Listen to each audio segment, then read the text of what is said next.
The Three Little Wolves and the Big Bad Pig. Yes, you heard me right. The Big Bad Pig. Once upon a time, there were three cuddly little wolves with soft fur and fluffy tails who lived with their mother. The first was black, the second was grey, and the third was white. One day, Mother called all three little wolves around her and said, "My children, it is time for you to go out into the world. Go and build a big house for yourselves to live in, but beware of the big bad pig." "Don't worry, Mother, we'll watch out for him," said the three wolves, and off they went. Soon they met a kangaroo who was pushing a wheelbarrow full of red and yellow bricks. "Please, will you give us some of your bricks?" asked the three little wolves politely. "Certainly," said Kangaroo, and she gave them lots of red and yellow bricks.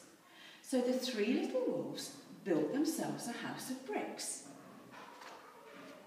The very next day, the big bad pig came prowling down the road and saw the house of bricks that the wolves had built.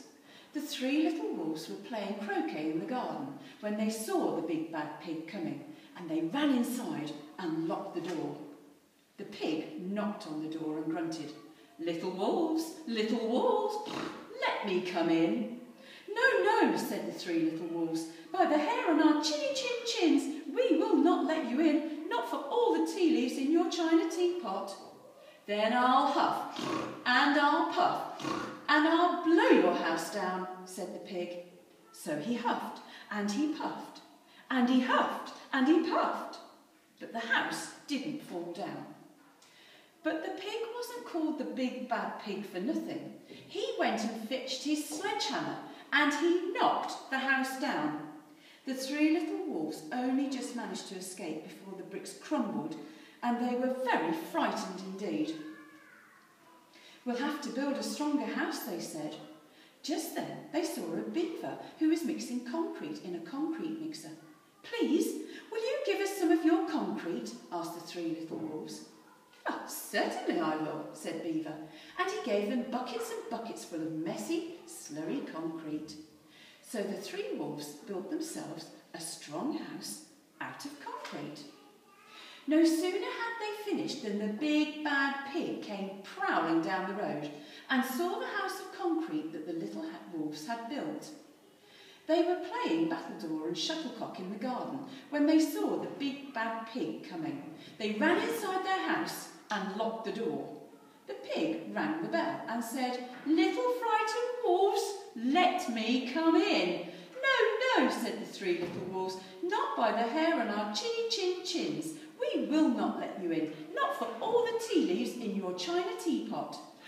"Then I'll huff, and I'll puff, and I'll blow your house down," said the pig.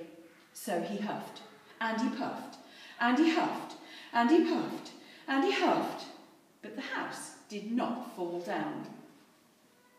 But the pig wasn't called the big bad pig for nothing. He went and fetched his pneumatic drill and smashed the house down. The three little wolves managed to escape, but their chinny chin chins were trembling and trembling and trembling because they were so scared. "We shall build an even bigger and stronger house," they said, because they were very determined. Just then they saw a lorry coming along the road, carrying barbed wire, iron bars, armour plates and heavy metal padlocks. "Please, will you give us some of your barbed wire, a few iron bars, a couple of armour plates and some heavy metal padlocks, please?" They said to the rhinoceros who was driving the lorry, and he said, "Sure." And he gave them plenty of barbed wire, iron bars, armour plates, heavy metal padlocks and everything they needed. He also gave them some plexiglass and some reinforced steel chains because he was generous and kind-hearted. So the three little wolves built themselves an extremely strong house. It was the strongest, securest house one could possibly imagine. They felt very relaxed and absolutely safe. Golly, look at that lot. The next day, the big bad pig came prowling along the road as usual. The little wolves were playing hopscotch in the garden when they saw the big bad pig coming. They ran inside the house, bolted the door and locked it with all 67 padlocks. The pig pressed the video entrance phone and said, "Frightened little wolves with the trembling chins, let me in." "No, no, no," said the wolves, "not by the hair on our chins. We will not let you in, not for all the tea leaves in your china teapot." "Then I'll huff and I'll puff and I'll blow your house down," said the pig. So he huffed and he puffed and he huffed and he puffed and he huffed and he puffed, but the house still didn't fall down. But the big bad pig wasn't called big and bad for nothing. He brought some dynamite and laid it against the house. He lit the fuse and the house blew up. The little wolves just managed to escape with their fluffy tails scorched. He's a meanie, isn't he? "Something must be wrong with our building materials," they said. "We have to try something different." But what? At that moment they saw a flamingo bird coming along pushing a wheelbarrow full of flowers. "Please, will you give us some flowers?" asked the little wolves. "It'll be a pleasure," said the flamingo bird, and he gave them lots of flowers. So the little wolves built themselves a house of flowers. One wall was marigolds, one wall was daffodils, one wall of pink roses and one wall of cherry blossom. Doesn't sound very strong, does it? The ceiling was made of sunflowers and the floor was a carpet of daisies. They had water lilies in their bathtub and buttercups in their fridge. It was a rather fragile house and it swayed in the wind, but it was very beautiful. Next day, the big bad pig came prowling down the road and saw the house of flowers that the little wolves had built. He rang the bluebell, get it? Not doorbell, bluebell, and said, "Little frightened pigs." Uh-oh. Don't tell me I've gone wrong on the last page. Rewind, ignore that bit. He rang the bluebell and said, "Little frightened wolves with the trembling chins and the scorched tails, let me come in." "No, no, no," said the little wolves.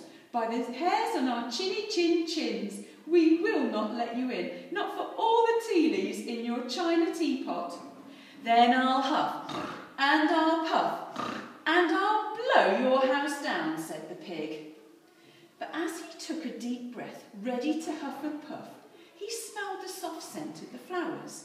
It was fantastic, and because the scent took his breath away, the pig took another breath, and then another breath, and instead of huffing and puffing, he began to sniff. He sniffed deeper and deeper until he was quite filled with the fragrant scent. His heart became tender, and he realised how horrible he'd been in the past. In other words, he became a big, good pig. He started to sing and dance. At first, the three little wolves were a bit worried, thinking that it might be a trick, but soon they realised that the big pig had truly changed, so they came running out of the house. They introduced themselves and started playing games with him. First they played Pig Pog, then Piggy in the Middle, and then when they were all tired, they invited him into the house. They offered him china tea and strawberries and wolfberries and asked him to stay with them as long as he wanted. The pig accepted and they all lived happily ever after. The end.